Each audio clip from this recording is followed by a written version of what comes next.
Referuar njoftimit të Qendrës Kombëtare për parashikimin dhe monitorimin e rreziqeve natyrore për përfshirjen e Vlorës nga rreshje mesatare deri lokalisht intensive, ujësiellës kanalizime rajoni Vlorë ka kaluar në gatishmëri maksimale.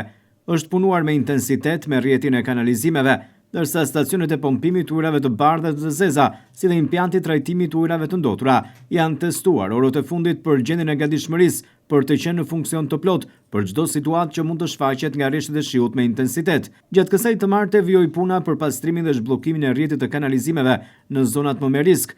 Mjetet e ujësiellës kanalizime rajoni Vlorë punuan gjatë kësaj dite për pastrimin e kanalit të ujrave të bardha në lagjen 11 janari.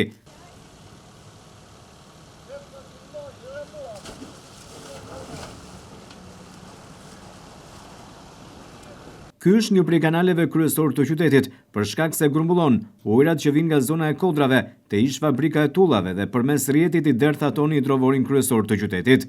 Ndërkaq të hënën nga përkeqësimi i motit dhe ërat me intensitet të lartë, u mundësua ngritja e rërës në atmosferë. Kjo ka sjell krijimin e një mjergulle të pazakontë, e cila ka vështirësuar dukshëm shikueshmërinë për drejtuesit e mjeteve dhe ka bërë më të rrezikshme lëvizjen e këmbësorëve. Por këtë të martë, rëra është kthyer në baltë, sikundër po ndiqni edhe nga pamjet në ekran. Balta është përhapur në një sipërfaqe të konsiderueshme, duke sjellë edhe bllokimin e zgarave të kanalizimeve, si dhe mbulimin plotësisht të tyre. Por me njerë është punuar nga ndërmarrja ujësiellës kanalizime rajoni Vlorë për pastrimin e baltës nga zgarat, me qëllim që ato të bëheshin funksionale përsëri.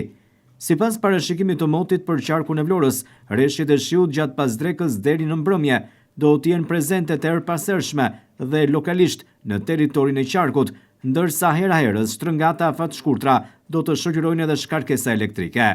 Era nga kuadrati i jugut me shpejtësi mesatare deri 8 metër për sekond, e cila hera herës përgjatë vijës përgatare dhe në momentin e zhvillimit të vranësirave pritet të fillojë me shpejtësinë deri në 18 metër për sekond.